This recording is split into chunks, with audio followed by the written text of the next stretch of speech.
مسجد وہ ہے جو تقوی کی بنیاد پر رکھی جائے، اللہ رب العزت اور اس کے حبیب صلی اللہ علیہ وسلم کے عشق اور محبت کی بنیاد پر رکھی جائے، وہ مسجد ہے۔ اور جس مسجد میں منافقت ہو، وہ چاہے 10 مینار والی ہو کہ 14 مینار والی ہو، اسے مسجد نہیں کہا جائے گا۔ جہاں سے محبت رسول صلی اللہ تعالیٰ علیہ وسلم کی خوشبو آتی ہے، وہ مسجد اگر جھونپڑی میں بھی ہو تو وہ مسجد ہے، وہ حرم ہے۔ اور اگر بغض رسول اور عداوت رسول جس جگہ سے سنائی دے رہا ہو، وہ مسجد نہیں کہلائے گی میرے عزیزو، ایک پکی عمارت ہے بس، اور کچھ نہیں۔ اس طرح سے اللہ کے رسول صلی اللہ علیہ وسلم کو اس کو ختم کرنے کا حکم دیا گیا۔ اسی لیے میں نے پچھلے جمعہ بھی کہا تھا، اقبال نے جو بات کہی وہ بہت سچ کہی ہے، آبروئے ماں ز نام مصطفیٰ، ہماری سب کی آبرو عزت کس سے جڑی ہوئی ہے؟ نام مصطفیٰ سے۔ اس میں اگر ذرا برابر بھی کمی آ گئی تو سمجھ لو نہ تم مسلمان ہو نہ تم انسان ہو، تمہاری کوئی حیثیت نہیں ہے۔ برادران ملت اسلامیہ، السلام علیکم ورحمۃ اللہ وبرکاتہ۔ الحمدللہ الحمدللہ الحنان المنان الذي خلق الإنسان وعلمه البيان، والصلاة والسلام على رسوله سيد الإنس والجان وعلى آله وأصحابه ذوي الخير والإحسان، أما بعد فأعوذ بالله من الشيطان الرجيم، بسم الله الرحمن الرحيم۔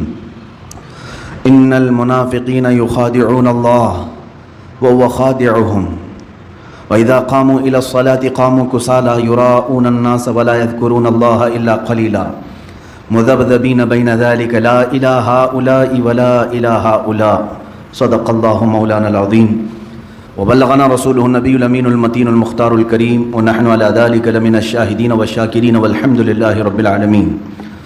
بارگاہ رسالت معاب صلی اللہ تعالی علیہ وسلم میں درود پاک کا ہدیہ پیش کریں۔ اللہم صل علی سیدنا و مولانا محمد معدن الجود والکرم وآلہ واصحابہ الکرام وابنہ الکریم وبارک وسلم صلاة دائمة سرمدا ابدا۔ عزیزان گرامی وقار، اللہ عز و جل کا فضل و کرم و احسان ہے کہ ہم مومن ہیں، ایمان والے ہیں۔ ایمان کسے کہتے ہیں؟ ایمان یقین کرنے کو کہتے ہیں، ٹرسٹ کرنا، کسی پر بھروسہ کرنا، اعتماد کرنا۔ اب کس پر بھروسہ کرنا اور کس پر یقین کرنا؟ تو اسلام یہ بتاتا ہے کہ اللہ کو ایک مان کر اس پر یقین رکھنا، یہ ایمان ہے۔ اس کی کتابوں کو، اس کے رسولوں کو، اس کے فرشتوں کو، قیامت کے دن کو، تقدیر کو، مرنے کے بعد دوبارہ اٹھنے کو، ان تمام معاملات کو اگر کوئی دل سے یقین کرتا ہے تو اسی کو کہتے ہیں یہ ایمان ہے۔ ایمان جو نام ہے یہ قلب کی، دل کی ایک کیفیت کا نام ہے، یہ نظر نہیں آ سکتی۔ کس کے دل میں ایمان ہے نہیں ہے یہ کوئی نہیں بتا سکتا، دل کی ایک کیفیت کا نام ہے۔ ظاہر سی بات ہے میرے دل میں ابھی کیا چل رہا ہے وہ آپ نہیں بول سکتے، آپ کے دل میں ابھی کیا ہے مجھے نہیں خبر ہے۔ تو دلوں کی کیفیت میں سے ایک کیفیت کا نام ایمان ہے۔ اسی طرح سے کفر بھی ہے، ایمان کا اپوزٹ کفر ہے۔ کفر بھی دل سے کسی کا انکار کرنا، اللہ کا یا رسولوں کا یا قیامت کا یا ضروریات اسلام میں کسی چیز کا انکار کرنا، اس کا بھی تعلق دل سے ہے اور زبان سے بھی ہے۔ اب یہاں پر مجھے آج جو گفتگو کرنی ہے وہ یہ ہے کہ دو قسمیں پوری دنیا میں موجود ہیں، ایمان والوں کی اور اہل کفر کی، کفار و مشرکین۔ ایک طرف کفار جو اپنے کفر کو برملا اظہار بھی کرتے ہیں، اعلان بھی کرتے ہیں کہ ہم اللہ وحدہ سبحانہ و تعالیٰ کو اقرار نہیں کرتے یا نہیں مانتے، وہ لوگ یہ کہتے ہوں، قرآن کو نہیں تسلیم کرتے، رسول کو نہیں مانتے، وہ علی الاعلان کافر ہیں، وہ اپنے کفر کا اعلان بھی کرتے ہیں۔ اور انہی کے برعکس بحمدہ تعالی ہم ایمان والے ہیں، علی الاعلان اپنے ایمان کا اظہار بھی کرتے ہیں۔ ہم اللہ کو ایک مانتے ہیں، برملا ہم یہ ہر جگہ کہتے بھی ہیں، چھپاتے نہیں۔ قرآن کو حق کتاب تسلیم کرتے ہیں، رسول کریم صلی اللہ علیہ وسلم کو سب سے آخری رسول مانتے ہیں، یہ ہم کبھی چھپا کر کے رکھتے ہیں اس چیز کو؟ ایمان والے بھی کھل کر کے اظہار کرتے ہیں، کفار بھی اپنے کفر کا کھل کر اظہار کرتے ہیں۔ ان دونوں کے درمیان ایک جماعت ہے جس کا نام منافق ہے۔ اس کی تعریف کیا ہے؟ منافق کہتے کسے ہیں؟ میں آج اسی سلسلے میں آپ کو معلومات پیش کرنا چاہوں گا۔ فرمایا گیا کہ جو دل میں ہے اسے ظاہر نہ کرے، جو دل میں رکھا ہے اسے ظاہر نہ کرے، بلکہ جو دل میں موجود ہے اس کے خلاف بیان کرے، اسی کو منافق کہتے ہیں۔ دل میں کفر ہے، دل میں اسلام کا بغض ہے، عداوت ہے، دشمنی ہے، لیکن زبان سے کچھ اور باتیں کہتا ہے، اس کو منافق کہتے ہیں۔ منافق جو لفظ ہے یہ عربی سے بنا ہوا ہے، نفق سے یا نافقہ سے. عربی کی لغت اگر ڈکشنری دیکھیں تو آپ کو پتہ چلے گا کہ ایک جنگلی چوہا جس کے 2 منہ ہوا کرتے ہیں اس کو نافقہ کہتے ہیں. جنگلی چوہا جس کو گوہ بھی کہتے ہیں اس کے 2 منہ ہوا کرتے تھے. ہوتے بھی ہوں گے, ہم نے تو دیکھا نہیں, لیکن لغت میں یہ بتایا گیا ہے کہ اس کے 2 منہ ہوتے ہیں, کبھی ادھر سے کبھی ادھر سے کھاتا ہے. تو اسی طرح منافق کی 2 صورتیں ہوتی ہیں, 2 شکلیں ہوتی ہیں, کبھی وہ ایمان ظاہر کرتا ہے اور کبھی کفر ظاہر کرتا ہے. اور نفق کہتے ہیں ٹنل کو عربی میں, جو ٹنل ہوتی ہے نا انڈر گراؤنڈ گاڑیاں جاتی ہیں, اس کو نفق کہتے ہیں عربی میں. اور نفق کے بھی 2 منہ ہوتے ہیں, ایک طرف سے گاڑی نکلتی ہے, داخل ہوتی ہے, اور دوسری طرف سے گاڑی نکلتی ہے. اس کو ٹنل آپ انگلش میں کہتے ہیں اور اسی کو عربی میں نفق کہتے ہیں. اسی نفق سے منافق بنا ہے. کیوں نفق سے منافق کیسے؟ اس لیے کہ منافق جو ہے ایک راستے سے اسلام میں داخل ہوتا ہے, دوسرے راستے سے اسلام سے خارج بھی ہو جاتا ہے. وہ مجمع عام میں مسلمانوں کے ہاں لا الہ الا اللہ پڑھتا ہے اور کفار و مشرکین کے پاس جا کر ان کے خداؤں کی پوجا بھی کرتا ہے. تو یہ منافق ہے, ایک راستے سے داخل ہوا ٹنل کی طرح اور دوسرے راستے سے نکل بھی جاتا ہے. یہ سب سے ڈینجر قسم ہے منافقت کی. اب آپ کو اندازہ ہونا چاہیے, سورہ بقرہ ہم شروع کرتے ہیں, قرآن کی ابتدائی سورت. سورہ فاتحہ کے بعد جو سب سے پہلی سورہ ہے کون سی ہے؟ سورہ بقرہ. سورہ بقرہ جب آپ تلاوت کریں گے تو شروع سے لے کر کے جو آیتیں آئی ہیں, الف لام میم ذالک الکتاب لا ریب فیہ ھدی للمتقین, یہاں سے لے کر کے 5 آیتیں کنٹینیو ایمان والوں کی شان میں آئی ہیں. یؤمنون بالغیب, یہ غیب پر ایمان لاتے ہیں ایمان والے لوگ, اللہ کو دیکھے نہیں پھر بھی ایمان لاتے ہیں. یقیمون الصلاۃ, نمازوں کو قائم کرتے ہیں, اور اللہ نے انہیں جو کچھ بھی دیا ہے وہ اس میں خرچ کرتے ہیں, اور جو اللہ نے ان پر اتارا ہے کتابوں میں اس پر یہ یقین رکھتے ہیں. اولئک علی ھدی من ربہم واولئک ھم المفلحون, یہی ہدایت پر ہیں اور یہی اللہ کی بارگاہ میں کامیاب بھی ہیں. 5 آیتیں ایمان والوں کے لیے ہوئیں, 5 آیتیں ایمان والوں کے لیے. اس کے بعد پھر آیتیں ہیں کفار و مشرکین کے لیے. ان الذین کفروا سواء علیہم اانذرتہم ام لم تنذرہم لا یؤمنون ختم اللہ علی قلوبہم وعلی سمعہم وعلی ابصارہم غشاوہ ولہم عذاب عظیم. اللہ فرماتا ہے جو لوگ کفر کر چکے اب ان کے لیے اے محبوب برابر ہے, ان کو آپ ڈرائیں نہ ڈرائیں وہ ایمان نہیں لائیں گے. کون؟ کافروں کے لیے. اللہ ان کے دلوں پر مہر لگا چکا ہے, ان کے دلوں میں کوئی بات حق کی پہنچتی نہیں ہے, ان کے کانوں پر پردہ ہے, ان کی آنکھوں پر پردہ ہے. یہ کس کے لیے کہا گیا؟ کفار کے لیے. اب میں ترتیب آپ کو بتا رہا ہوں. سورہ بقرہ جو شروع کی سورہ ہے قرآن کی, شروع سے لے کر 5 آیتیں مومنوں کی شان میں آئی, 2 آیتیں کافروں کے مذمت کے لیے بیان کی گئی. وَمِنَ النَّاسِ مَن يَقُولُ, یہاں سے آیتیں شروع ہوتی ہیں, دوسرا رکوع شروع ہوتا ہے. یہاں سے لے کے کنٹینیو 13 آیتیں صرف منافقوں کے متعلق بیان فرمائیں. اللہ رب العزت نے 13 آیتیں کنٹینیو منافقین کے متعلق آئی ہیں. اس سے اندازہ ہو سکتا ہے کہ یہ کفار و مشرکین سے بھی زیادہ ڈینجر قسم کی ایک جماعت ہے, کیونکہ کفر ظاہر ہے اور اسے ہم پہچانتے ہیں, شرک ظاہر ہے اور ہم اسے پہچانتے ہیں, لیکن منافقت ایک ایسی قسم ہے جو ہمارے درمیان ہو تو ہم کو بھی نہیں معلوم, کافروں کے درمیان ہو تو کافروں کو بھی نہیں معلوم. یہ دونوں کو دھوکہ دینے والی جماعت ہے. اسی لیے قرآن میں اللہ نے فرمایا یخادعون اللہ والذین آمنوا, یہ اللہ کو دھوکہ دینے کی کوشش کرتے ہیں اور ایمان والوں کو. وما یخدعون الا انفسهم, لیکن ساتھ میں رب تعالیٰ نے یہ بھی فرمایا وہ سوائے اپنی جان کے کسی کو دھوکہ دے ہی نہیں سکتے, وہ خود اپنے آپ کو دھوکہ دے رہے ہیں. منافق کی پہچان کیا ہے؟ احادیث کریمہ میں بیان کی گئی ہیں, علامات بہت ساری اس کی ہیں. مشہور علامات میں ذکر کرتا ہوں. اللہ کے نبی صلی اللہ تعالیٰ علیہ وسلم نے فرمایا آیت المنافقی ثلاثۃ, اے مسلمانوں آج میں یہ قسم آپ کے سامنے جو بیان کر رہا ہوں ڈر جاؤ اس بات سے کہ کہیں نفاق نہ آ جائے ہمارے دل, اس لیے کہ کفر آپ سے نہیں ہوگا, شرک نہیں ہوگا, آپ اس سے گھبراتے ہیں, دور بھاگتے ہیں, لیکن منافقت ایک ایسی چیز ہے کب تمہارے دلوں میں آ جائے پتہ بھی نہیں چلتا. کیسے آتی ہے وہ میں بتاتا ہوں. منافقت کی 2 قسمیں بیان کی گئی ہیں, ایک نفاق عملی ہے, ایک نفاق اعتقادی ہے. عقیدے میں منافق بھی ہوتا ہے اور عمل میں بھی منافق ہوتا ہے. دونوں چیزوں کی تشریح میں کروں گا. پہلی چیز تو میں یہ بتاتا ہوں کہ کیوں یہ منافقت کے متعلق میں نے آج موضوع کو چھیڑا ہے, کیونکہ رب تعالیٰ نے جہاں دردناک عذابات کا ذکر فرمایا ہے قرآن پاک میں, جہنم کے 5ویں پارے کی اخیر صفحے کی آیت ہے سورہ نساء میں, اللہ تعالیٰ فرماتا ہے ان المنافقین فی الدرک الاسفل من النار, اللہ فرماتا ہے جہنم کے سب سے نچلے طبقے میں ہم منافقین کو رکھیں گے. سب سے نیچے والا طبقہ, یہ نیچے والے طبقہ کیوں کہا گیا؟ اس لیے کہ وہاں سے نکلنے کی کوئی صورت ہی نہیں ہے. وَلَن تَجِدَ لَهُمْ نَصِيرًا, اللہ فرماتا ہے ہرگز ان کے لیے کوئی مددگار وہاں نہیں پہنچے گا, نہ ان کی آواز کہیں کسی دوسرے تک پہنچے گی. یہ کس کے لیے؟ منافقین کے لیے. جہاں کافروں کے عذاب کی بات آئی ہے, عذاب عظیم آیا ہے, عذاب علیم ہے, عذاب مہین ہے, لیکن منافقین کے متعلق کہا گیا جہنم کے سب سے نچلے طبقے میں وہ رہیں گے, سب سے نیچے والے حصے میں رہیں گے. عزیزان گرامی اوقات, منافقت کیسے ہے اس کے متعلق آیتیں بھی ہیں. پوری سورہ منافقون آ گئی, 28ویں پارے میں پوری سورہ ہے منافقون. اذا جاءك المنافقون قالوا نشهد انك لرسول الله قالوا نشهد انك لرسول الله والله يعلم انك لرسوله والله يشهد ان المنافقين لكاذبون. یہاں سے سورہ شروع ہو رہی. کیسے آتے ہیں منافق؟ حضور صلی اللہ علیہ وسلم سے رب تعالیٰ فرما رہا ہے, اے محبوب, منافقین آپ کے پاس آتے ہیں اور یوں کہتے ہیں ہم گواہی دیتے ہیں کہ آپ اللہ کے رسول ہیں.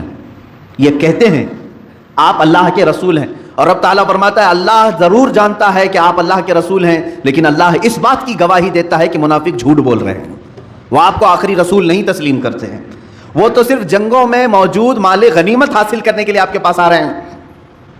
جب دیکھا اسلام کا بول بالا تو جماعتوں میں شریک ہو گئے, اور جب دیکھا کہ اسلام پر کوئی مصیبت آئی تو یہاں سے چھوڑ کر چلے گئے. اس طرح کی مثالیں مدینہ طیبہ میں بہت مرتبہ ہوئیں. اللہ کے حبیب صلی اللہ تعالیٰ علیہ وسلم جب مدینہ طیبہ تشریف لائے تو یہاں سب سے بڑا جو خطرہ تھا وہ یہودیوں سے زیادہ منافقین سے تھا. ہر بات جا کر لیک کرتے تھے یہودیوں کے پاس, عیسائیوں کے پاس, کہ محمد صلی اللہ تعالیٰ علیہ وسلم آج یہ پلاننگ کر رہے تھے, یہ باتیں کر رہے تھے. ہر چیز یہاں کی لے جا کر وہاں پہنچاتے تھے. کئی دنوں تک یہ معاملہ چلتا رہا. جنگ بدر کے بعد تو بہت سارے لوگ اسلام میں داخل ہوئے. جنگ بدر ایک ایسی فیصلہ کن جنگ تھی, صرف 313 مسلمان اور 1000 سے زیادہ کافر ہیں. 313 کو جب فتح عظیم مل گئی تو ان لوگوں نے سوچا کوئی تو طاقت ہے ان کے پاس, ساتھ ہو جانا چاہیے. جنگ بدر کے بعد بہت مسلمان ہوئے. اور وہی جنگ احد ایک ہی سال کے بعد ہوئی. اب مسلمانوں کی تعداد 1000 سے زیادہ تھی. جب 313 تھے سال بھر پہلے, اب سال کے بعد 1000 سے زیادہ تھی تعداد. اب کی بار جب کفار و مشرکین آئے تو مسلمانوں کو شکست ہوئی. یہ اللہ تعالیٰ کی طرف سے آزمائش تھی کہ یہاں پر منافقین کو اب باتیں بنانے کا موقع مل گیا. جتنے وہ مال غنیمت لوٹنے کے لیے اسلام لائے تھے وہ سب میدان چھوڑ کر بھاگ آئے, مدینہ طیبہ کی طرف آئے اور کہنے لگے کیا ہم نہیں کہتے تھے کہ یہ کمزور لوگ ہیں, ان کے ساتھ نہیں ہونا چاہیے, ہمارا سب برباد ہو جائے گا. مدینہ طیبہ واپس لوٹ آئے. یہ منافقت کی اقسام تھیں میرے عزیزو. اسی طرح یہ معاملہ چلتا رہا جنگ خندق میں. جنگ خندق میں بھی کئی منافقین حضور صلی اللہ تعالیٰ علیہ وسلم کو چھوڑ کر صرف یہ بات کہہ کر کے آئے ہمارے مدینے میں عورتیں تنہا ہیں, ہم آپ کے ساتھ نہیں کھڑے ہو سکتے, دشمن کا خطرہ ہے, ہماری عورتیں بغیر گھر کے ہیں, بغیر چھتوں کے ہیں, ہم ان کے پاس جا رہے ہیں. اللہ کے حبیب صلی اللہ تعالیٰ علیہ وسلم کو اور ان کے جانثار صحابہ کو چھوڑ کر یہ پوری منافقین کی جماعت چلی گئی. یہ حضور صلی اللہ علیہ وسلم کے زمانے سے چل رہی بات. میرے عزیزو, اب میں منافقت کی اقسام بتاتا ہوں کہ ہمیشہ جس کی فطرت میں غدر ہے, دھوکہ ہے, وعدہ خلافی ہے, سمجھ لو کہ اس کے اندر نفاق آ گیا ہے, منافقت اس کے اندر آ گئی. علامتیں میں بتاتا ہوں, بخاری شریف کی بھی حدیث ہے. اللہ کے حبیب صلی اللہ علیہ وسلم فرماتے ہیں آیت المنافق ثلاثۃ, منافق کی علامتیں 3 ہیں, 3 مشہور علامتیں. اذا حدث کذب واذا اؤتمن خان واذا وعد خلف, او کما قال النبی صلی اللہ علیہ وسلم. فرماتے ہیں اس کی پہلی علامت یہ ہے کہ جب بات کرے گا تو جھوٹ بولے گا. دوسری علامت یہ, اس کے پاس اگر امانت رکھو گے تو کھا جائے گا, خیانت کرے گا. تیسری علامت یہ ہے کہ جب بھی وعدہ کرے گا تو مکر جائے گا, وعدہ خلافی کرے گا. یہ تو منافق کی اقسام بتائی گئی ہیں. جھانک کر کے دیکھ لو کہیں ان تینوں میں ہم تو نہیں پڑے ہوئے ہیں, مبتلا تو نہیں ہو گئے کہیں. خاص طور پر تاجر لوگوں سے, بزنس کرنے والوں سے مخاطب ہو کر کے بزرگوں نے فرمایا تمہیں کثرت سے جھوٹ کا سامنا کرنا پڑتا ہے, اور اس جھوٹ پر اگر تم نے کنٹینیو مداومت اختیار کر لی تو تم منافقت کے سٹیج پر پہنچ جاؤ گے. منافق کی ایک علامت یہ ہے کہ اپنی بات کو منوانے کے لیے بار بار قسمیں کھاتا ہے. اللہ کی قسم, کعبے کی قسم, قرآن کی قسم, کثرت سے وہ قسمیں کھاتا ہے منافق. اور جب بھی اس کے پاس کوئی امانت رکھی جائے تو خیانت کرتا ہے, صحیح طریقے سے اس کو نہیں لوٹاتا. امانت بہت قسم کی ہے میرے عزیزوں, صرف پیسہ ہی امانت نہیں ہے, کسی کی باتیں بھی تمہارے پاس امانت ہوتی ہیں, کسی کا مال تمہارے پاس امانت ہے, کسی کی بیٹی تمہارے پاس امانت ہے, کسی کے بچے تمہارے پاس امانت ہے. امانت کی بہت ساری قسمیں, اس میں خیانت کرنے والا منافق کی علامتوں میں شامل ہو گیا.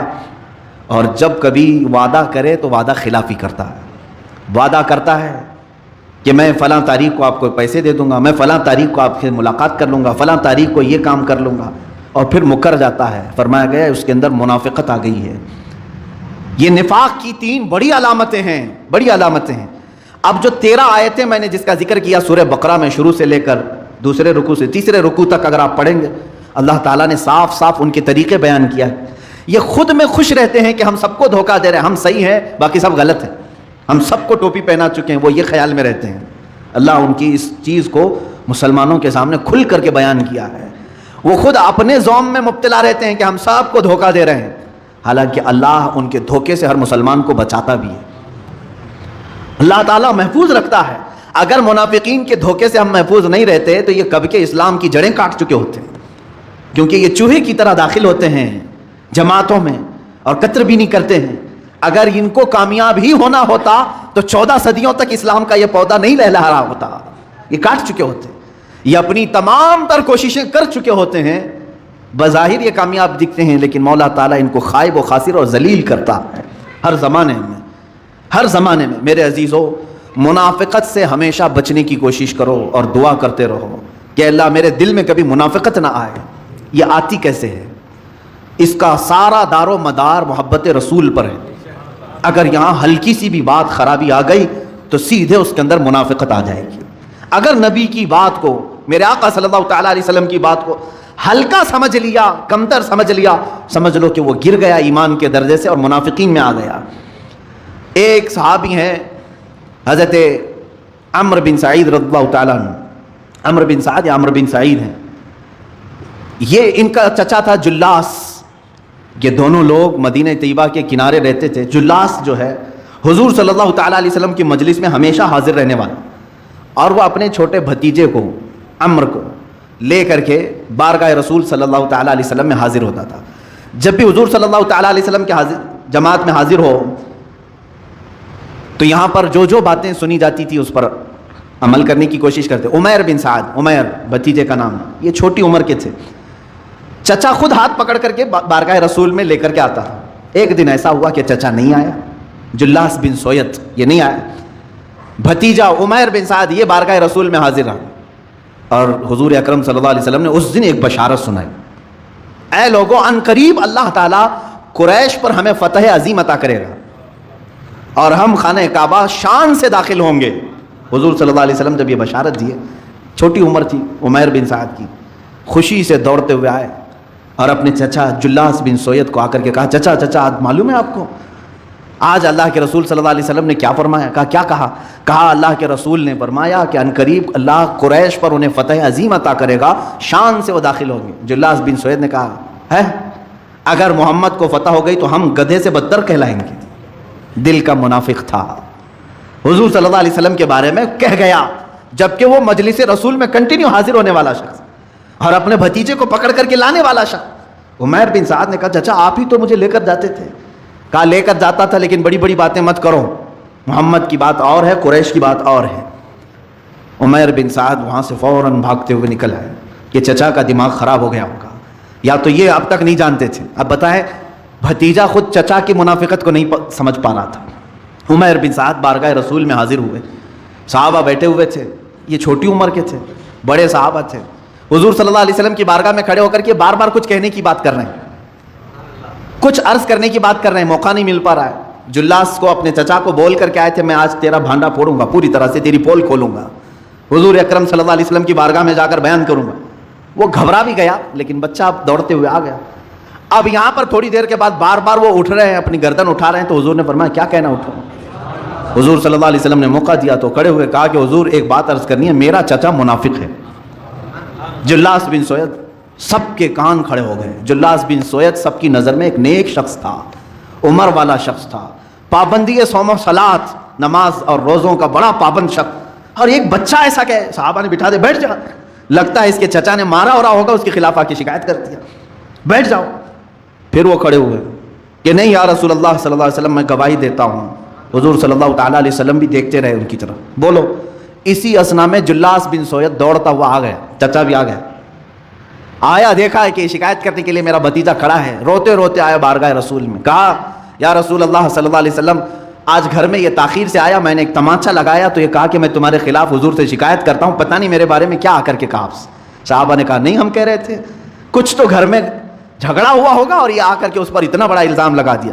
یہ عمیر بن سعد رونے لگ گئے, چھوٹی عمر کے ہیں, اور ایک طرف یہ منافق ہے, دوسری طرف بڑے بڑے صحابہ کو قائل کرنا ہے, ان کو کنونس کرنا ہے. لیکن اللہ کے نبی صلی اللہ تعالیٰ علیہ وسلم دلوں کے حالات کو جانتے تھے.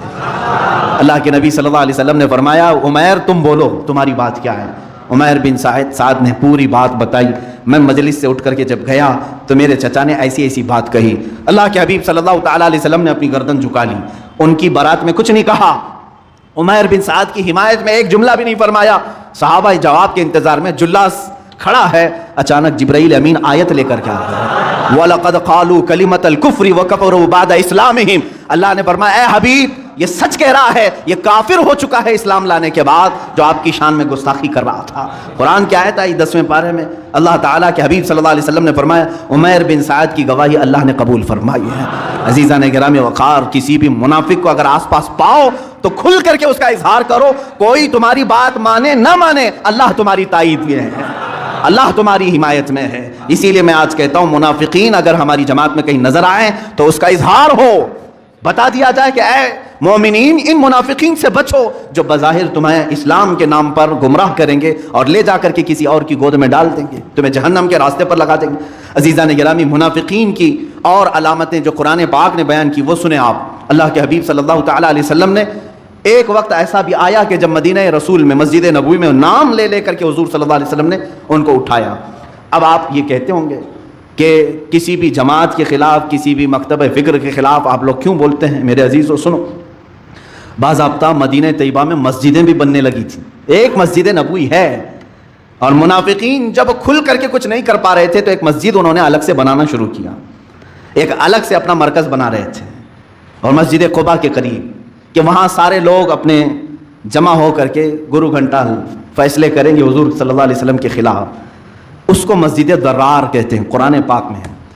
اور انہوں نے حضور صلی اللہ علیہ وسلم کی بارگاہ میں کیا بہانہ پیش کیا, کہا کہ ہم کو لمبا ہوتا ہے مسجد نبوی آنے کے لیے, مسافت زیادہ ہے, ہم وہیں پر نماز پڑھ لیں گے, اپنی جماعت کر لیں گے, کبھی کبھار آپ کے پاس آئیں گے. یہ بہانہ کر کے مسجد بنائیں. لیکن اس مسجد میں فتنے ہوتے تھے سوائے رسول پاک کی گستاخی کے اور کچھ نہیں ہوتا تھا. وہاں پر ہمیشہ مسلمانوں کو توڑنے کی باتیں ہوتی تھیں. وہ مسلمان ہی تھے, بظاہر چہرے سے مسلمان تھے, حضور صلی اللہ علیہ وسلم کے پیچھے نمازیں پڑھتے تھے اور وہاں بیٹھ کر کے فیصلے اس طرح کے کرتے تھے. ظاہر سی بات ہے اللہ رب العزت نے قرآن میں آیت نازل فرمائی والذین اتخذوا مسجدا ضرارا وکفرا وتفریقا بین المؤمنین, وہ لوگ جنہوں نے مسجد بنائی ہے ضرر دینے کے لیے, مسلمانوں کے درمیان فرقہ بنانے کے لیے, لمن حارب اللہ ورسولہ, جو لوگ اللہ اور اس کے رسول سے جنگ کرنا چاہتے ہیں, اللہ نے اپنے حبیب صلی اللہ علیہ وسلم کو حکم دیا کہ اس مسجد کو ڈھا دیا جائے, ختم کر دیا. حضور اکرم صلی اللہ علیہ وسلم اپنے صحابہ سمیت تشریف لائے اور اس مسجد کو بنیادوں سے ختم کر دیا. اس کو تو میں نام سے مسجد کہہ رہا ہوں, حقیقت میں وہ مسجد ہے ہی نہیں تھی. مسجد نہیں, مسجد کسے کہتے ہیں؟ اسی کی آیت میں 11ویں پارے میں اللہ نے فرمایا لَمَسْجِدٌ أُسِّسَ عَلَى التَّقْوَى, مسجد وہ ہے جو تقوی کی بنیاد پر رکھی جائے, اللہ رب العزت اور اس کے حبیب صلی اللہ علیہ وسلم کے عشق اور محبت کی بنیاد پر رکھی جائے, وہ مسجد ہے. اور جس مسجد میں منافقت ہو, وہ چاہے 10 مینار والی ہو کہ 14 مینار والی ہو, اسے مسجد نہیں کہا جائے گا. جہاں سے محبت رسول صلی اللہ تعالیٰ علیہ وسلم کی خوشبو آتی ہے, وہ مسجد اگر جھونپڑی میں بھی ہو تو وہ مسجد ہے, وہ حرم ہے. اور اگر بغض رسول اور عداوت رسول جس جگہ سے سنائی دے رہا ہو, وہ مسجد نہیں کہلائے گی. میرے عزیزو ایک پکی عمارت ہے بس, اور کچھ نہیں. اس طرح سے اللہ کے رسول صلی اللہ علیہ وسلم کو اس کو ختم کرنے کا حکم دیا گیا. اسی لیے میں نے پچھلے جمعہ بھی کہا تھا, اقبال نے جو بات کہی وہ بہت سچ کہی ہے. آبروئے ماں ز نام مصطفیٰ, ہماری سب کی آبرو عزت کس سے جڑی ہوئی ہے؟ نام مصطفیٰ سے. اس میں اگر ذرا برابر بھی کمی آ گئی تو سمجھ لو نہ تم مسلمان ہو نہ تم انسان ہو, تمہاری کوئی حیثیت نہیں ہے. اسی لیے اقبال نے یہ بھی کہا ہے بمصطفیٰ برسا خیش کے دی ہما اوست, اپنے آپ کو نبی کونین صلی اللہ علیہ وسلم تک پہنچا دو, اس لیے کہ یہی اصل دین ہے. تم اگر ان کی ذات تک پہنچ گئے یہی دین ہے. اگر بہو نہ رسیدی تمام بو لہبیس, اگر حضور صلی اللہ علیہ وسلم تک تم نہیں پہنچ سکے تو پوری زندگی تمہاری بو لہب کی طرح ہے, ابو لہب کی طرح ہے کہ حضور صلی اللہ علیہ وسلم کو چھوڑ کر کے جینا. عزیزان گرامی وقار, اب میں آپ کو یہ بھی بتا دوں کہ نفاق عملی کیا ہے, نفاق اعتقادی کیا ہے. کبھی منافق عمل سے ہوتا ہے اور کبھی عقیدے میں بھی ہوتا ہے. اللہ ایک ہے، یہ عقیدہ سب کا ہے۔ حضور صلی اللہ علیہ وسلم اللہ کے آخری رسول ہیں، یہ عقیدہ سب کا ہے۔ اللہ کے فرشتے ہیں، اللہ کی کتابیں ہیں، اللہ قیامت کا ایک دن لانے والا ہے، تقدیر ہے، مرنے کے بعد ہم دوبارہ اٹھائے جائیں گے، یہ سب پر ایمان ہے۔ یہ بنیادی ایمان ہے، یہ بنیادی، اس کو کہتے ہیں عقیدہ۔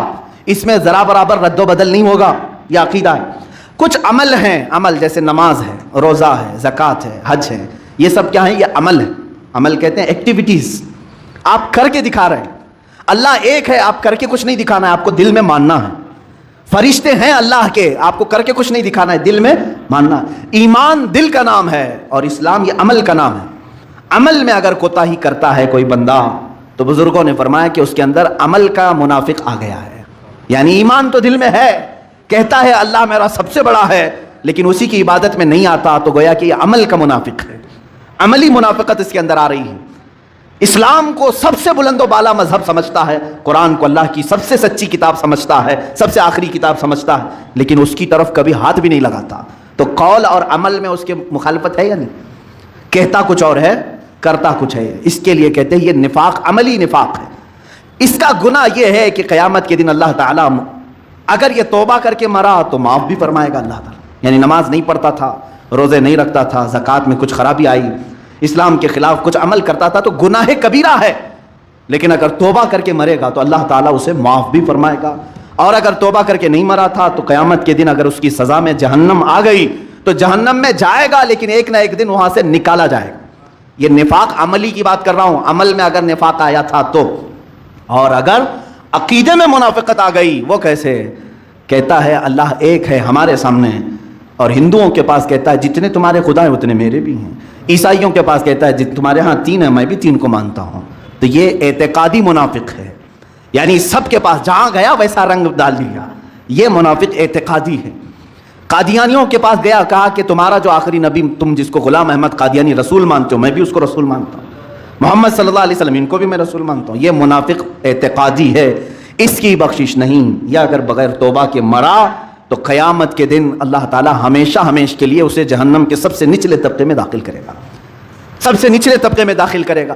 اعتقاد میں نفاق آنے نہ پائے، عمل میں اگر آ گیا تو اس کی توبہ سے معافی کا امکان ہے، بچنے کی صورت ہے، لیکن عقیدے میں اگر منافقت آ گئی تو سمجھ لو میرے عزیزوں کوئی تمہاری مغفرت نہیں، بخشش نہیں۔ سورہ منافقون کی میں آیتیں پڑھتا ہوں، اللہ فرماتا ہے وَإِذَا رَأَيْتَهُمْ تُعْجِبُكَ أَجْسَامُهُمْ، اللہ جب تم ان کو دیکھو گے تو ان کے جسم تم کو اچھے لگیں گے، منافقین۔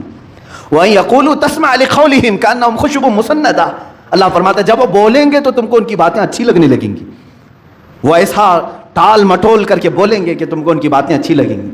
ظاہر سی بات ہے اگر صحیح صحیح باتیں ہم بتائیں گے تو کڑوی لگیں گے، ہم عیبوں پر اگر انگلی رکھیں تو کڑوی لگیں گے، سود کے خلاف بولیں تو بڈی خور ناراض ہے، شراب کے خلاف بولو تو شرابی ناراض ہے۔ یہ تمام چیزیں تو ہمارے ساتھ ہوتی رہتی ہیں میرے عزیزوں، لیکن منافق کرتا کیا ہے؟ کہے تم اپنے اپنے کاموں میں لگے رہو، میں اپنے کام میں لگا ہوں، سمجھوتا کرتا ہے۔ میں تم کو برا نہیں کہوں گا، تم مجھے برا مت کہنا، یہ سمجھوتا کر کے چلتا ہے منافق۔ قرآن کہہ رہا ہے جب بھی وہ بات کرے گا تو تم کو اچھا لگے گا، کیوں؟ تمہاری بیماریوں کا وہ ایک بار بھی ذکر نہیں کرے گا، وہ کبھی نہیں بولے گا کہ تم بیمار ہو دل سے، تمہارے اندر خرابیاں ہیں نہیں بتائے گا، اس لیے تم کو اس کی باتیں اچھی لگنے لگیں گی۔ ہماری باتیں کڑوی اس لیے لگیں گی، ظاہر سی بات ہے کہ تمہارے اندر موجود خرابیوں پر اگر ہم انگلی رکھیں گے، کسی کو غصہ آتا ہے، کوئی اگر ایکسیپٹ کرتا ہے تو اچھی بات۔ اور آگے سنو، یحسبون کل صیحۃ علیہم ھم العدو، اللہ فرما رہا ہے کہ یہی تمہارے سب سے بڑے دشمن ہیں، ان سے بچو اپنے آپ، بچاؤ اپنے آپ۔ اور اللہ تعالیٰ فرماتا ہے کہ رسول انہیں جب بلاتے ہیں آ جاؤ تو یہ اپنا منہ پھیر لیتے ہیں، ہم کو رسول کی ضرورت نہیں۔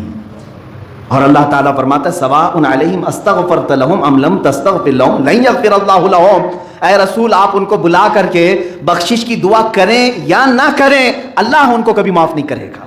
لن یغفر اللہ لہم، اللہ فرماتا ہے ہرگز ہرگز اللہ انہیں معاف نہیں کرے گا۔ یہاں تک کہ منافقین کے لیے جتنا سخت تیور قرآن کی آیتوں میں ہے، آپ دیکھیں 10ویں پارے کی آیت ہے، اللہ فرماتا ہے ولا تصلی علی احد منہم مات ابدا ولا تقم علی قبری، اے رسول ان منافقین میں سے جب کبھی کوئی مر جائے تو اس پر نماز نہ پڑھنا۔ حضور کو حکم ہو گیا، اللہ کے نبی کو جو رحمت للعالمین ہیں، اللہ تعالیٰ فرماتا ہے ہرگز ان پر جنازہ نہ پڑھنا، ولا تقم علی قبری، اور نہ ہی اس کی قبر کے پاس کھڑے ہونا۔ منافق کے لیے اتنا سخت تیور ہے قرآن پاک میں، کیوں؟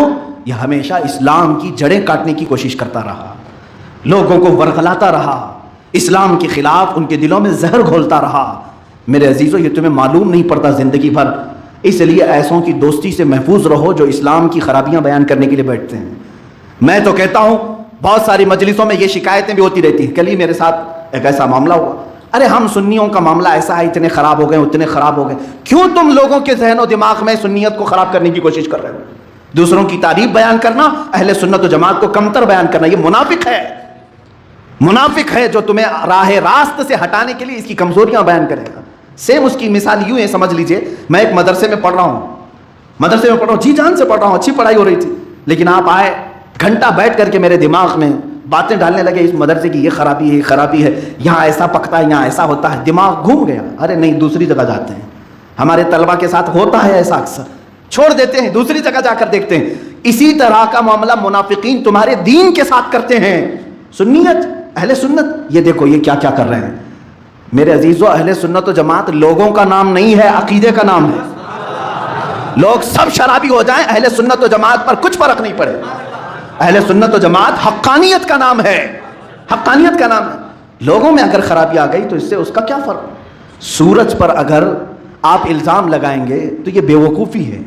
سورج کا اپنا کوئی قصور نہیں ہے، سورج جیسا چمکتا ہے ویسے ہی چمکتا رہے گا۔ اہل سنت و جماعت ایمان، دین، اسلام اسی طرح سے ایک روشن چیز ہے، ہاں اس کے اجالے میں رہنے والے اگر پورا اجالا نہیں پائے تو اس میں سورج کا کیا قصور ہے؟ اب مثال میں آپ کو بتا رہا ہوں، سورج نکلا ہے، آپ گھر میں سارے دروازے بند کر کے بیٹھے ہوئے ہیں اور کوس رہے ہیں سورج کو، صبح سے ابھی تک سورج آیا ہی نہیں، اور اس سورج سے میرا کوئی فائدہ ہی نہیں، ایسا ہے سورج ویسا ہے سورج۔ میاں تو اپنے دروازے کیوں بند کیا؟ قصور تیرا ہے۔ دوسرا ایک آدمی باہر بیٹھا آنکھ بند کر کے، صبح سے آنکھ بند کر کے بیٹھا ہوا اور کہہ رہا ہے سورج بالکل اچھا نہیں، سورج بالکل اچھا نہیں، کبھی اس سے اجالا دکھتا ہی نہیں۔ سورج کا کیا قصور ہے؟ تو صبح سے آنکھیں بند کر کے بیٹھا ہے۔ اسی طرح دین اسلام چمکتا ہوا وہ سورج ہے، تم اگر اپنے دل کے دروازے بند کر کے بیٹھے رہو گے، ہو سکتا ہے تمہیں فائدہ نہ پہنچے، اسلام کا اس سے کوئی قصور نہیں۔ میرے عزیزو، اس طرح کی جماعتوں میں منافقین آتے ہیں اور تمہیں ہماری کمیاں اور خرابیاں بتا کر کے اس سے دل برداشتہ کرنے کی کوشش کرتے ہیں۔ اس وقت دعا یہ کرنا، یا مقلب القلوب ثبت قلبی علی دینک، یہ میرے آقا صلی اللہ علیہ وسلم دعا فرماتے تھے، اے دلوں کو پھیرنے والے خدا، میرے دل کو اپنے دین پر ہمیشہ قائم رکھ، میرے دل کو ہمیشہ اپنے دین پر قائم رکھ۔ ہم نے پھرتے ہوئے لوگوں کو بہت دیکھا ہے جو تیرے در سے یار پھرتے ہیں، اعلیٰ حضرت فرماتے ہیں جو تیرے در سے یار پھرتے ہیں در بدر یوں ہی خار پھرتے ہیں۔ وہ ایک بار پھر گئے، در بدر خار پھرتے ہیں۔ عزیزان گرامی وقار، اب میں آپ کو یہاں پر صاف صاف یہ بتانا چاہوں گا منافقین اس زمانے میں کیسا کام کرتے ہیں۔ یہ تو زمانے رسول کی بات تھی، اللہ کے حبیب صلی اللہ تعالیٰ علیہ وسلم کے زمانے میں انہوں نے جنگوں میں، جہاد میں کفار و مشرکین کو ہماری باتیں لیک کی۔ حضور صلی اللہ علیہ وسلم کی جنگی ترتیبات کو لے جا کر کے ان کے سامنے بیان کرتے، یہاں کہاں غلہ رکھا ہے، کہاں اناج رکھا ہے، یہ سب جا کر بتاتے تھے۔ یہ منافقین اس وقت اس طرح کے دھوکے دیے۔ بغداد کو ہلاکو نے جو تباہ کیا، کسی اور کی وجہ سے نہیں، ہمت ہی نہیں تھی ہلاکو کی۔ ابن القمی نام کا ایک شیعہ تھا جو ہلاکو سے مل گیا تھا جا کر کے، اور بغداد کے سارے خزانے، سارے جو اہم پوائنٹ ہے وہ جا کر ہلاکو کو اس نے بتایا، اور اس سے ساز باز کر کے خلیفہ بغداد کے خلاف ہلاکو کی سپورٹ میں آ کر پورے بغداد کو تباہ کیا۔ لیکن کیا ہلاکو نے ابن القمی کو چھوڑ دیا؟ اس کو بھی مارا۔ منافق کی یہی حال، اس کی حالت یہی ہے، وہ ساتھ تو دیتا ہے دشمنوں کا لیکن خود بھی اپنے آپ کو بچا نہیں پاتا، خود اپنے آپ کو بچا نہیں پاتا، خود بھی اسی آگ میں جھلس جاتا ہے۔ اسی طرح میرے عزیزو، اب ہمارے دور میں اگر کوئی بھی اس طرح منافقت کی صفت لے کر کے، چاہے وہ جبہ پہنے، قبہ پہنے، ٹوپی پہنے، امامہ پہنے، اور چاہے کہیں سے بھی کوئی بات لے کر کے آئے، صرف یہ دیکھنا کہ یہ مجھے مدینہ رسول تک پہنچا رہا ہے یا پھر کفار و مشرکین کی تھیلی میں ڈالنے جا رہا ہے، وہیں تم فیصلہ کرنا۔ اگر یہ مجھے سیاست کی بات کر کے، حکومت میں عہدے دلانے کی بات کر کے، یہاں سے سبسڈی لانے کی بات کر کے مجھے قائل کرنے کی کوشش کر رہا ہے تو گویا کہ مجھے بکرا بنا کر کسی کافر کے جھولے میں ڈالنا چاہ رہا ہے۔ تم برملا یہ کہو ہم تو بازار مصطفیٰ میں بکنے والے لوگ ہیں، کسی ایسے پیر کے ہاتھ بھی ہم نہیں لگیں گے جو ہمیں لے جا کر کے مودی کے ہاتھ میں بیچنا چاہے۔ ہم کسی ایسے شیخ کو بھی نہیں مانتے جو کسی ایسی ظالم حکومت کے پنجوں میں بیٹھ کر کے تلوے چھاٹتا ہو۔ عزیزان گرامی، یہ منافقین کی وہ جماعت ہے۔ میں برملا اظہار کرتا ہوں اس بات کا کہ مسلمانوں پر آج کے حالات میں کس قدر سختیاں ہیں کس کو نہیں معلوم۔ جو فلسطین کے نہتے بچوں کا قتل عام کر رہے ہیں، ان اسرائیل سے ہاتھ ملانے والا مسلمان ہے؟ مسلمان ہے. یہ UAE کے جتنے بھی بڑے بادشاہ ہیں یہ منافقت کی اعلیٰ قسموں میں آ گئے ہیں. سعودی کے حکام یہ منافقین جو مسجد حرم کے ممبر سے امام کو یہ خطبہ دینے لگاتے ہیں کہ اسرائیل کے لیے اب تعلقات استوار کر دیا جائے. ایک بار بھی انہوں نے فلسطین کے حق میں نہیں کہا کہ وہاں کے بچے مارے جا رہے ہیں. تمہارے اندر اسلام اور مسلمانوں کی ہمدردی نہیں, کفار و مشرکین کو گلے لگانے کی ہمدردی زیادہ ہے. عزیزان گرامی وقار, 400 کے قریب علماء اسلام کو سعودی عرب نے جیل میں رکھا ہے. جنہوں نے اپنے خطبے میں رد کیا ان کو جیل میں بند کر دیا گیا. اور امریکہ کا صدر ٹرمپ آتا ہے تو اتنے سونے سے اسے لاد دیا جاتا ہے. سعودی عرب کے ایک شخص نے مجھے کہا تھا تقریباً انہوں نے اپنے 10 سال کے حج کی کمائی صرف اس صدر کو دے دیا ہوگا. انہوں نے اس کو کتنے کلو سونے کی تلوار دی, اور جتنے آئے تھے ان کو سب کو گھڑیاں, 250 لوگوں کو مہنگی گھڑیاں, اور ایک ایسی جہاز جس میں 70 کمرے موجود ہیں, یہ سب گفٹ کے طور پر دیا ہے. کس کو؟ مسلمانوں کے قاتل, فلسطین کو اجاڑنے والے ٹرمپ.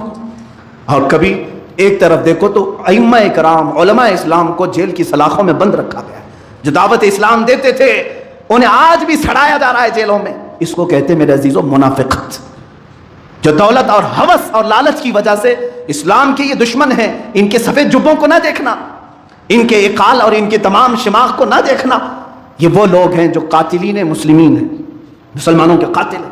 اور انہی کی ریال پر پلنے والے یا ڈالر پر پلنے والے یا پاؤنڈ پر پلنے والے دنیا میں زرخرید پیر بھی ہوتے ہیں, خریدے ہوئے ٹٹو ہوتے ہیں, اور خریدے ہوئے کئی عالم بھی ہوتے ہیں جو مسلمانوں کے درمیان اختلاف پیدا کرنے کی کوشش کرتے ہیں. تم آپس میں لڑتے رہو, بھڑتے رہو, ایک دوسرے کو قتل کرتے رہو, اور یہ بیٹھ کر کے گدیوں میں مسکراتے رہیں گے. ہم نے تو اپنا کام کر دیا. آپ کتاب پڑھ لینا, موجود ہے. ہیمفرے ایک یہودی تھا, وہ مسلمان بن کر کے تقریباً 25 یا 30 سال اس نے خدمات کیا, کہاں ترکی میں, عراق میں. وہ خود اپنی داستان لکھا ہے ہیمفرے. اس کتاب کا نام ہیمفرے کے اعترافات, کافی سال پہلے میں نے پڑھا تھا. اس نے کہا میں مشن پر نکلا تھا, میں نے حدیث پڑھا, قرآن پڑھا, تفسیر پڑھا, سب پڑھا, اور پھر مسلمانوں کی مسجد میں بیٹھا اور درس بھی دیا مسلمانوں. بصرہ اور کوفہ کے مسلمانوں میں شیعہ اور سنی کی لڑائی میں نے خود شروع کرائی تھی. اس نے اعتراف کیا. اس طرح میرے عزیزو ان منافقین کو پہچاننے کی ضرورت ہے. عبداللہ بن سبا وہ ایسا منافق ہے جس نے شیعہ جماعت کو وجود میں لایا. یہ وجود میں لایا ہے.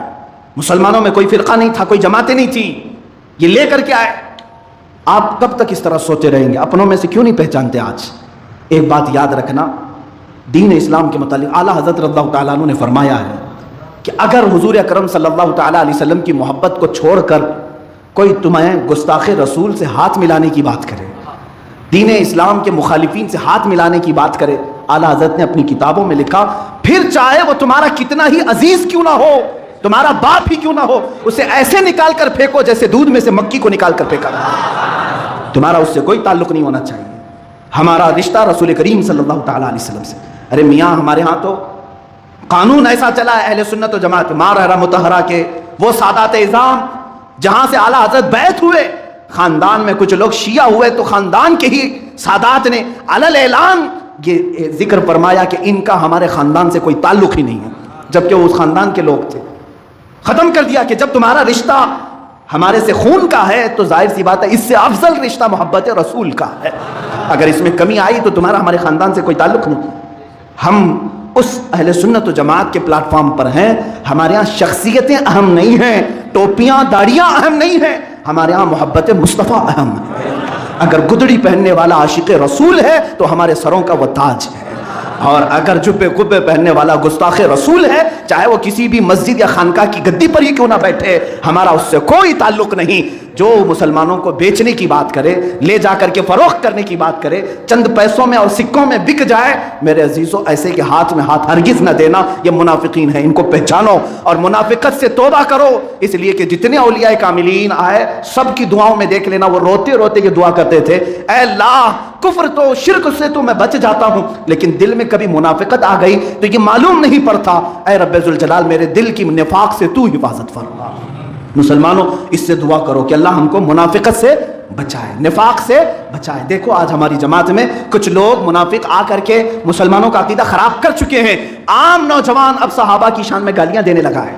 ان کو کون اس طرح لایا ہے, کون ہے جو اکسایا ہے؟ شان امیر معاویہ کے خلاف بھونکنے والے سبزیاں بیچنے کی ان کی قدر نہیں ہے، جو دیوار بنانے کے کام کرتے ہیں، جھاڑو جھاڑنے کے کام کرتے ہیں، یہ شان امیر معاویہ میں کتے کی طرح بھونک رہے ہیں۔ ان کو آخر یہاں تک لایا کون؟ ان کے پیچھے کوئی نہ کوئی ایسا منافق ہے جو جماعت اہل سنت میں داخل ہو کر کے، جماعت اہل سنت کا نام لے کر کے ان کو بغض صحابہ سکھاتا ہے۔ سمجھ جاؤ میرے عزیزو، آج صحابہ کی شان میں اس نے سکھایا، کل تمہیں یہ بھی کہے گا کہ رسول مر کر مٹی میں مل گئے، معاذ اللہ رب العالمین۔ سمجھ جانا، اہل سنت و جماعت سے اگر سر منہ بھی انحراف کرو گے تو گمراہی ہے، کھائی ہے۔ اللہ تبارک و تعالی ہمیں ان تمام چیزوں سے محفوظ رکھے۔ ہمارا عقیدہ وہی ہے جو ہمیں ہمارے بڑوں نے سکھایا ہے، انہیں جانا، انہیں مانا، نہ رکھا غیر سے کام۔ للہ الحمد میں دنیا سے مسلمان گیا۔ میرے آقا صلی اللہ تعالیٰ علیہ وسلم کی بارگاہ میں ہمارے دل و جان اور ساری چیزیں فدا ہیں۔ جو ان سے وابستہ ہے وہ ہمارا ہے، جو ان سے ناآشنا ہے اس سے ہمارا کوئی تعلق نہیں ہے۔ جو تیرے در سے یار پھرتے ہیں، در بدر یوں ہی خار پھرتے ہیں، وہ سوئے لالا زار پھرتے ہیں، تیرے دن اے بہار پھرتے ہیں۔ اللہ تبارک و تعالی ہم سب کو کہنے سننے سے زیادہ عمل کی توفیق عطا فرمائے۔